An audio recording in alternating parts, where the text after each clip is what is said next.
Hi, this is Gabrielle Nunn again from Usborne Books for the love of books, and I just want to show you a really great beginner reader of nonfiction for the little ones, for the ones just starting out in their reading. They're really awesome, and I'm going to show you why. So, the book that I have here is called Horses and Ponies. All their nonfiction books have things that are going to catch the interest of a young reader. They have ones on animals, they have ones on trucks and cars, we even have ones on castles. And this one is my daughter's. She loves horses, she loves ponies.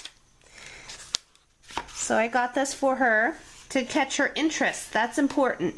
When you are getting your kids to first learn to read, they need something that interests them, or they won't want to read it. So my daughter loves ponies, loves horses, so I saw this book and I got it for her. Okay, and this book is by Anna Milbourne, and it's illustrated by Giacinto Godinzi, if I said that right. Okay, so of course in the beginning we have the table of contents. It's great when you're talking to kids about nonfiction books. It's always important to tell them about the table of contents. Let them know, they need to know what the things are in a book. For instance, when we're reading, I'll tell them, okay, so what is this called? It's called the cover. The cover shows us what the book is about and helps us get interested, okay? And this little spot is called the cover page. Cover pages are another way to get kids interested in reading, anybody interested in reading, and it gives the important information. And in nonfiction books, there's a table of contents. And so we go over, okay, so say I'm reading this book, but I don't want to read the whole thing today. Say I just want to learn about what a foal is. So I go to the table of contents and I look on page 10. I can find foals. So that's something you would have the kids look for. You would have them look at the table of contents to get them acquainted with what the table of contents is, and you would say, okay, if I want to know what life in a herd is like, what page would I go to? And you would have them look on the table of contents and they would find life in a herd. You might have to help read the different ones and have them see, oh, it's on page 4. So we go to page 4. And oh, what do you know? Look at that. Table of contents got me to where I'm going. It's like a little map. Our table of contents is like a little map. That's what you need to tell the kids, that it's a map to guide us where we need to go. Because sometimes we don't have time to read the whole book. Okay. So as you can see, the books that are nonfiction for beginning readers, they are awesome because they have just a few words on per page. Another great thing about it is it's in a bolder ink. So the letters are larger, making it easier for them to see. And they have headlines. So as you're reading, you would talk about that. Oh, okay. So this is called Wild Horses. So what do you think this chapter is going to be about?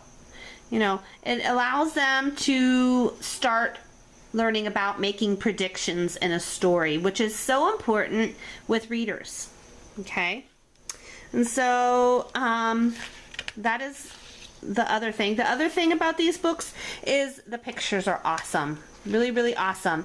As you may know, pictures are so important for beginning readers. You need to just let them know, okay, you don't know what this word is, but this first letter is H, and what sound does H make? Oh, what do you think by looking at the pictures that word is? And they'll connect. Oh, horse. And you'll be like, good job. That's right, that is horse. So beginning readers always need pictures to help them figure out words and figure out what's going on. Never, never, never reprimand a child for using the pictures. Never, never, never cover up pictures to try and get them to figure out what a word is. That is what the pictures are there for. And when kids are learning to read for the first time, they need those pictures. It's okay that they use those pictures. They're being a good reader by using those pictures. Okay. So again, as you see, there is the subtitle and then the facts. Throughout on the bottom there may be little horses and stuff, and it will tell you a fact. Horses and ponies don't like living on their own. So maybe the reader's not ready to read this whole page and the other whole page, but you might say, okay, I'll read all of this and you read the facts. So that's another great thing. As you see on this page, we have little horses and it's in color. Horses' coats often change as they grow up. Why can't I? Shh, please quiet. Please be quiet. These are excellent readers, as you can tell, for beginning readers, because there's not a lot of words per page. A lot of words would be overwhelming. A lot of facts would be overwhelming for a child just starting out. And plus, if you're reading it to the child, a lot can be too much. They don't have the attention span. So these are really awesome books for the beginning readers.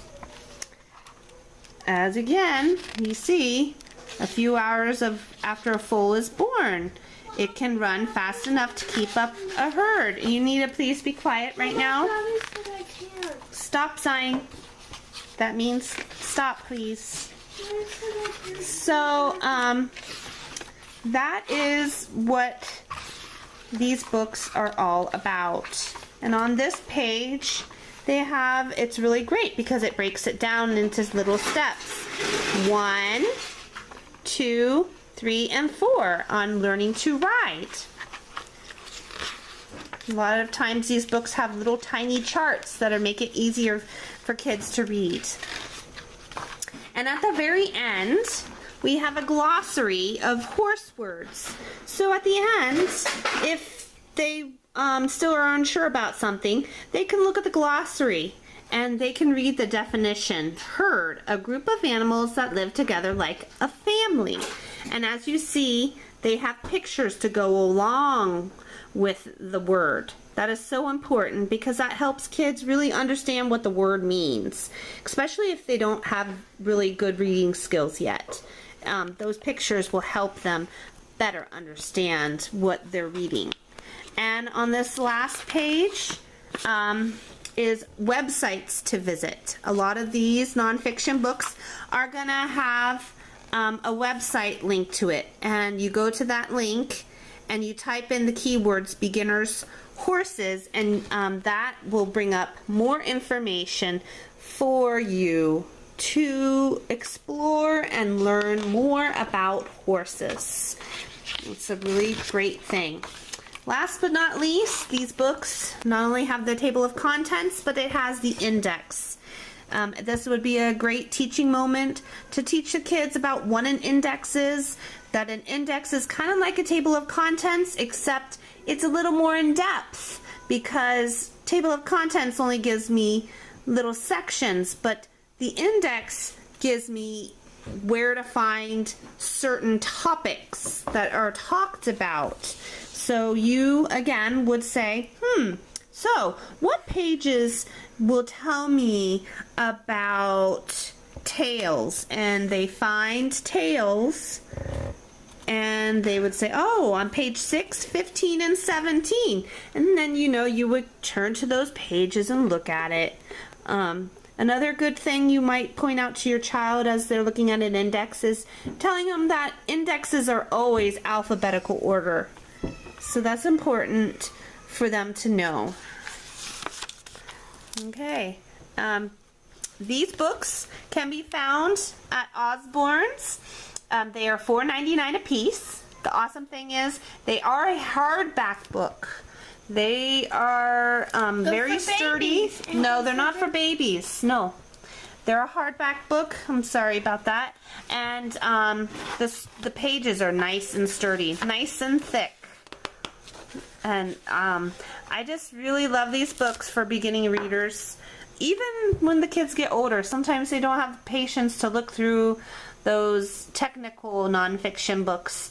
So something short and sweet and to the point will help them better understand the topic and get them on the right start. What's that saying? Okay, thank you so much for joining me, and come back again sometime to check out more information about these great books. Have a great night. Bye.